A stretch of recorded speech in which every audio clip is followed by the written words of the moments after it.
Now, Executive Suite with WPRI.com reporter Ted Nesi.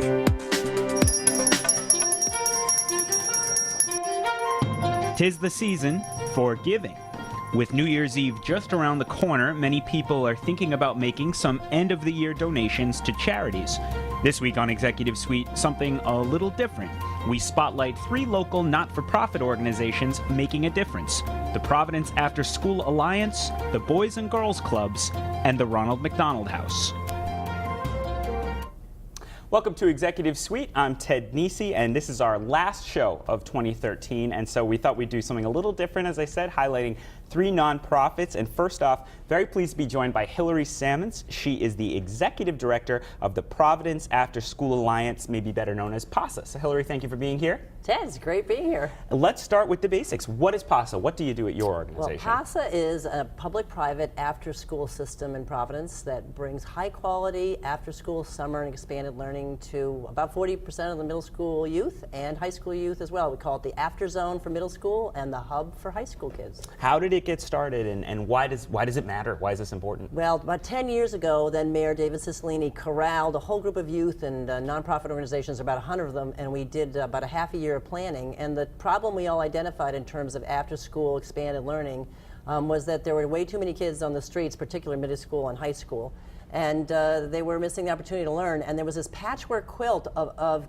good, great, and some bad after-school programs. The quality was inconsistent, and young people told us that they really needed really fun, cool things to do to expand their learning after school, and it was clear that we needed a system. We needed to avoid duplication and organize ourselves better so that our customer was motivated to come to school, stay in school, and learn neat things after school. And you mentioned the former mayor, David Cicilline, there, who I know played a crucial role in this. Is that it's not, though, like a city department, right? What's the relationship between PASA and the school department and the city? Yeah, well, it's kind of this, the philosophy of collective impact. If you bring together the public-private resources and organize them more efficiently and effectively, you can avoid duplication, maximize impact. And the reality is there are 100+ amazing organizations in Providence, but sometimes gaining access to the schools, the use of the classrooms. The schools are focusing on trying to get kids to learn during the day, and, making, marriages with a whole group of nonprofits, all well-intentioned.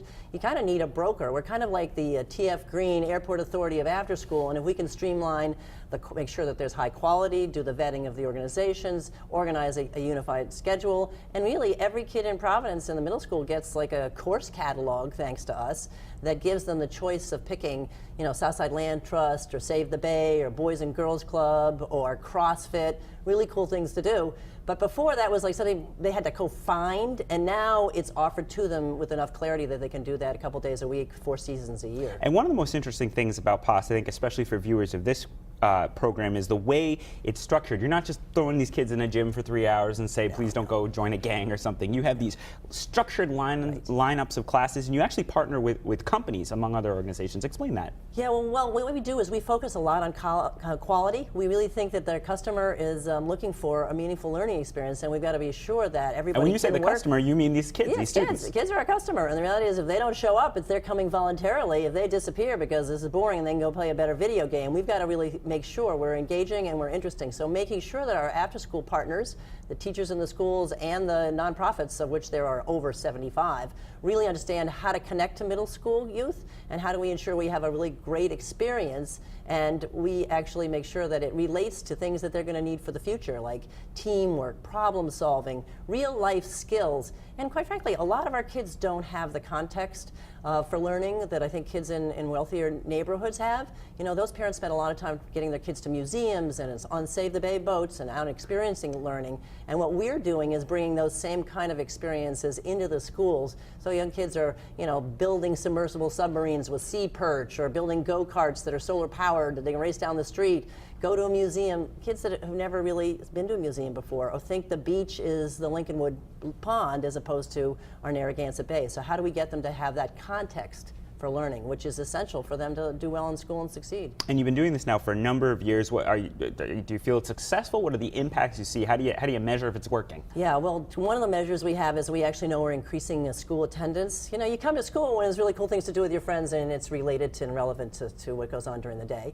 So we're making significant impact there. We're actually improving grades, particularly in math, for no particular reason. Sports get you more motivated, gets the brain going. And the other thing we're doing is we're increasing graduation rates. We know young people who participate over 50 days are showing a 97% graduation rate because they're getting motivated, it's getting connected to school, and they're starting to show interest that they go from the after zone in the middle school to want to go on to the high school. The other thing we know that is of significance is that cities around the country are contacting us. I mean, Rhode Islanders and Providence residents should be really proud. We've created after zones because we share all of our recipe with cities, and there are 30 cities around the country that have copied this public-private partnership, and they're going, how the heck do you get the mayor and the school department, all these nonprofits to organize a schedule and get it all together? We want to be like you. So Nashville has an after zone, Norwalk, Connecticut, Omaha. It's amazing. They're like popping up everywhere. And the other thing is because they like the quality self-assessment that we do as a whole community to figure out how do we be better for our kids. And it's sort of following a business model that makes sense. So do you have any major plans for 2014 where your focuses are going to go, things you're building up? Well, we're building really strong partnerships with the Providence School Department, and the Mayor, Tavares, and Sue Lucy, Superintendent, have been unbelievably cooperative around that. And what we're focusing on in partnership with teachers is our STEM work, science, technology, engineering, and math. Hearing that a lot these days. Yeah, it's a big topic, and it really matters, and the school department really wants our young people to get out there and experience hands-on experiential project-based learning that's related to these topics. And we have teachers co-teach in the summer, and they do professional development and curriculum development together with the Save the Bays, the Audubons, and Down City Design, and then they design a curriculum and co-teach it. So we're really trying to improve our inquiry and project-based learning in partnership with teachers married to the nonprofits, so we can build this collaborative learning environment where everybody's really doing some really extraordinary work together to motivate kids. And what about summertime? Summer is the perfect time to do this professional development experience with the teachers because they can sort of be relieved from the test pressures and really go deep on experimenting. And then they discover these really wonderful partnerships with people like the Boys and Girls Club staff that they sort of know they're around the corner, but they're like, wow, how cool is your staff? Save the Bay, we know you have amazing laboratories and really great things going on there, but how do we actually learn from you and you learn from us, and we co-design really amazing experiences for And I think our next guest, Nicole Dufresne from Boys and Girls Club, is on your board, right? She is on our board, and she's a great partner, and we have co-designed our work together in the Roger Williams Middle School. So the idea is building on the assets of the community, and the Boys and Girls Club's right around the corner from Roger Williams, so why don't we capitalize on each other's assets and make for a stronger learning experience in that school? So what can people in the public do to help? What could they do to help PASA out with your mission? Well, because the program is provided for free for 1,700 kids in the middle school, and several hundred, we're growing the hub in the high school. A contribution is hugely helpful, so going on our webpage at mypasa.org, making a contribution helps us provide the programming and pay for 75 plus organizations to provide that programming.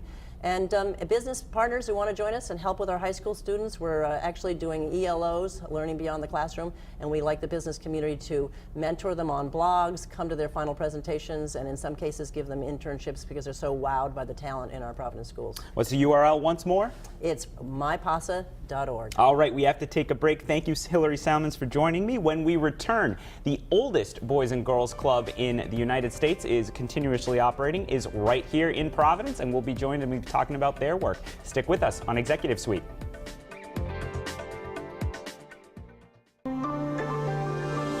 Welcome back to Executive Suite. I'm Ted Nisi, and this week we're highlighting 3 local nonprofit groups here on our last show of the year 2013. And I'm pleased to be joined now by Nicole Dufresne. She's Executive Director of the Boys and Girls Clubs of Providence. Nicole, thanks for being here. Thanks for having me. And I did not know till I started doing the research for this show that you are the oldest continuing operating Boys and Girls Clubs in the country, right? Right. And so what do you do at the Boys and Girls Clubs? People know the name, might not know what work you do. So we're a really large community partner. We have 7 sites here in Providence. And what we really try to do is provide services for children during the after-school hours when their parents are really working hard and need a place that's safe for them to go, that's affordable, and has people who are really interested in who the young people are, what they do, and in particular where they're going. And I have to think, especially with the kind of folks you focus on, that the economy since '07 has been very difficult in Rhode Island, especially in those first couple of years. Has there been a strain on your organization, or have you seen more demand? Have you seen those impacts at your level? We actually had 50% growth last year, and that is a direct result of the economy. What we're finding is parents, again, are working to pay the rent. So their children are hungry after school, they need caring adults, they need a place that's high quality and that is safe, and we do that. We're providing meals after school, a hot dinner. You cannot play if you're hungry, you cannot learn if you're hungry. So we're really in addition to their family by really filling a void that the economy has really placed on families in Providence. Do you find the kids, or do the kids find you, or is it a mix of both? It's really a mix of both, but again, we've been in the community for so long that it is a lot of word of mouth. One parent will say to another, I had no idea that my child could go there and not only take a swim lesson or join a sports league, but also have a hot meal, participate in a program where they're building a solar car, collaborate with organizations as the Providence After School Alliance, who was also here today.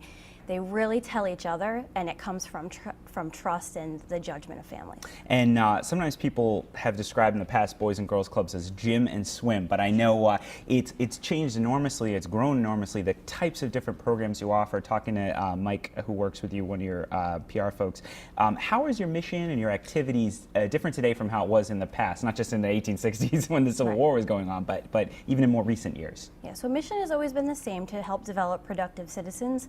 The difference is today we really focus on what are the needs that are going to get the kids to college. So if they're in elementary school, is it helping with their reading? And then with our teens, we really concentrate on job skills. We run one of the largest youth employment programs in the city in the summer, where teens are paid minimum wage to come and work with us. During that work, though, they're getting reading instruction, financial literacy instruction. They're being exposed to companies such as Bank of America and Fidelity.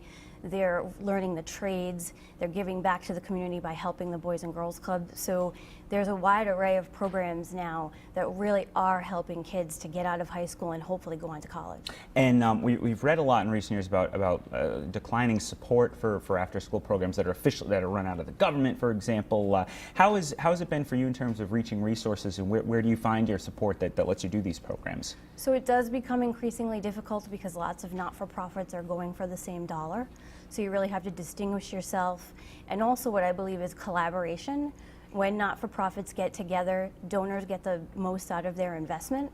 And again, I'll mention the Providence After School Alliance, and I'll also mention another organization that we work with, the Center for Dynamic Learning. They run STEM programs for kids. So they're the experts in that area. We're the experts in really being the hub in the community. So by working together, it makes it easier. And I know around the holidays, we're just coming to the end of the holiday season here. Did a lot of work collecting toys, your meal programs as well. Tell me about that and what it means to your members, especially this time of year. So meals are always important. We do that every day. And then around the holidays, we again collaborate. This year we collaborated with the Boys and Girls Clubs in Rhode Island and the Stop and Shop Foundation. And at Thanksgiving time, we were able statewide to give out thousands of turkeys and all of the fixings to families. Then in addition to that, our staff worked very hard to secure toys for kids who will not see Santa come to their home. And actually tonight, across the city, there'll be 6 different holiday parties where kids will get toys, they'll have food, they'll socialize with their friends and feel very special. And just so people know, we're taping this just before Christmas, so it won't be tonight. That's okay. Yeah. No, I know it's the time shift in TV land can be a little odd. How can people get involved? How can they support your work if they want to? So again, investing in our organization is always a great way to help us, and they can do that by going to our website, which is bgcprov.org.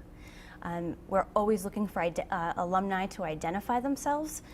Our history is explained through our alumni and their individual stories. It's our job today to help the kids decide what their story is, and we do that by listening to our alumni tell us how the Boys and Girls Club touched their lives and sometimes saved it. Tell me a little bit more about your alumni. I mean, I know that's one of the proudest things that you hear about from the Boys and Girls Club is the way you reach people and maybe set them on a different path, I think.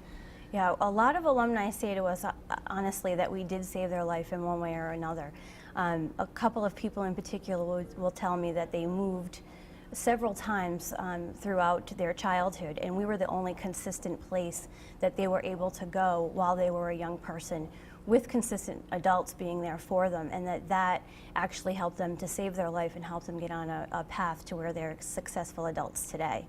Our alumni range from law firm managing partners to people who are in the trades, people who are really successful in the community, and we love to hear their stories. And remind folks, Nicole, we're up against a break here. Where can they find your website? How can they get involved? It's bgcprov.org.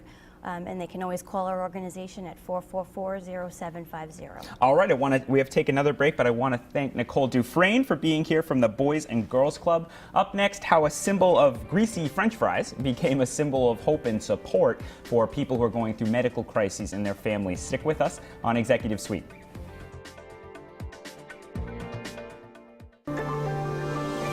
Welcome back to Executive Suite. I'm Ted Nisi, and this week, our last show of 2013, as you all get ready to celebrate New Year's, we're talking to 3 different local not-for-profit organizations about the work that they do, and I'm pleased now to be joined by Michael Fantom. He's the president and CEO of the Ronald McDonald House of Providence. Mike, thanks for being here. You're welcome. Thank you. And before we even ask about Ronald McDonald House, I have to ask, you have an accent, but not a Rhode Island one, I think. Where are you from originally? No, I'm originally from Scotland. Originally from Scotland. Are you supporting independence for Scotland? That's to be seen. I'm still discussing it with my family at home. Still not sure, like a lot of people in Scotland, I think. So let's talk about the Ronald McDonald House. We're going to talk about the relationship with McDonald's in a moment. But first, tell me about the work that you do there at the Ronald McDonald House. What's your role and what support do you provide? Well, very simply, we support services for families. So we want families to be close to their children when they're in hospital. So the main role is that they can help their children heal and get out of hospital. And so we're a hospitality service for those families so they can get their energy at the house. We provide dinner for them every night. We provide sort of therapy sessions, so we can do yoga. We have pet therapy come into the house so that they can really go back to the hospital and be close to their child. So to sort of recharge. Can you give me an example? Let's say I don't have any children, but if I had a son and he was put into the hospital, what could I go to the Ronald McDonald House for? How would you become engaged in the situation? Well, we provide services for children from neonatology at Women and Infants Hospital through to your 21st birthday at Rhode Island Hospital. So a social worker or a pediatrician or a nurse practice manager would send a referral over. If you can go home at night, then that's where you should go. That's where your support network is, that's where your love is. If you can't, and it may even be Cranston, it may be relatively close, but if a social worker feels that you should be close, you can look at the hospital from windows of the Ronald McDonald House. We're the closest facility that's not a clinical facility to all of the hub of the hospitals, Women, Infants, Hasbro Children's, and Rhode Island Hospital. So what's your relationship with, you're not a part of Lifespan or Care New England, the hospitals themselves, but I'd imagine you have to work closely with them. Oh, very closely, yes. So we are relevant because of our relationship with the hospitals. If the families weren't referred, we would have no business, essentially. So we work very closely. So if, for example, a craniofacial expert went from Rhode Island and went to Johns Hopkins, then her patient base would go with her. So we're very, very closely connected with the hospitals, and we're looking more outpatient care as well. So as therapy changes and as the cost of healthcare rises, how can we help? How can we facilitate? We want to be part of that family-centered care, where we're providing some part of that holistic care for families. And let's talk about the Golden Arches. Are you affiliated directly with fast food McDonald's? Do you, Michael, report to their McDonald's CEO? How does that work? Well, our nonprofit's called the Ronald McDonald House of Providence, so there is an aspect of McDonald's in our name, but we're a separate 501c3. We have a separate board of directors. We have two owner-operators from McDonald's on our board. So part of our bylaws is that we have McDonald's presence from the regional owner-operator community, so the franchise community. So we're fortunate to have a relationship with McDonald's. They provide us about 13% of our operating budget every year. So we're not fully funded by McDonald's, and that's a good thing because that allows me to be independent, and so we go out to the community for the rest of our funds, so we get no state or federal funding. So we're supported by the Rhode Island community. Now, I know from talking to Jeff Lavery, who's involved with your organization, he told me it's changed over the last 5 years in different ways. Talk to me a little bit about the evolution in the recent years of what you do at Ronald McDonald House of Providence. Yeah. Well, we've grown, and so we've been turning families away, and so our board have very specifically said our mission is to provide support for families, a hospitality network for families at risk. And if we're turning families away, then that's going against our mission. So we've grown, so we've added bedrooms, and as we move forward into 2014 and 2015, we're going to add another 12 bedrooms. So based on the needs assessment of the hospital and the outpatient research that the hospitals are doing, because it's a celebration of the medical care in Rhode Island that we're still full and serving families, because they're coming in to Rhode Island, or they're choosing Rhode Island opposed to Boston or New York, because we're between two sort of significant hospital systems. Sure, yeah. So we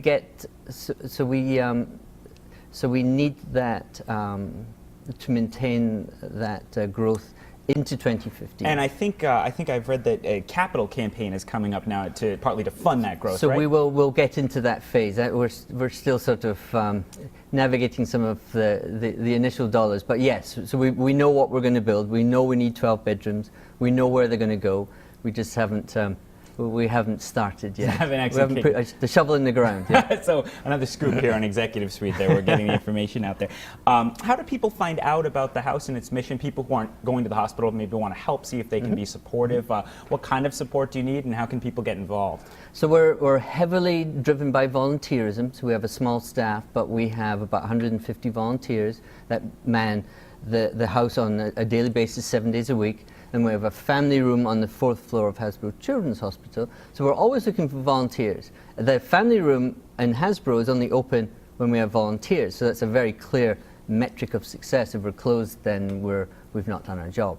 So rmhprovidence.org is our website. rmhprovidence.org, okay. Yeah. And there's a volunteer page on there. People can get involved with us. We're a home, so we're a really large home. So we have a wish list. We need toilet rolls, we need toothpaste, we need shampoo, we need dinner. We provide dinner every night. So our calendar 365 is filled with individuals and groups that come in and provide dinner. So there's always a way to be involved if you have a way. And we have a running club, which is one of our major excitements. We have about 250 members of the running club, and they wear the Ronald McDonald House bib when they're out in many of these 5Ks around the state, and they generate a lot of interest in what we do, in our mission. And I think that's how Jeff actually knew about you. Yes. I think he met his wife there, actually. So He bringing people did. together. All right, that's all the time we have this week. I want to thank Michael Fantom, Nicole Dufresne, and Hillary Salmons for helping us to highlight 3 nonprofits on this last show of 2013. Be sure to tune in next week when my guests will be the executives from Twin River Casino to talk about the launch of table games there, how that has gone, and why they're spending $250 million to buy a casino in Mississippi. So we're going to talk about that next week. And then once again, I hope you and your family have a very happy new year. We'll see you next week on Executive Suite.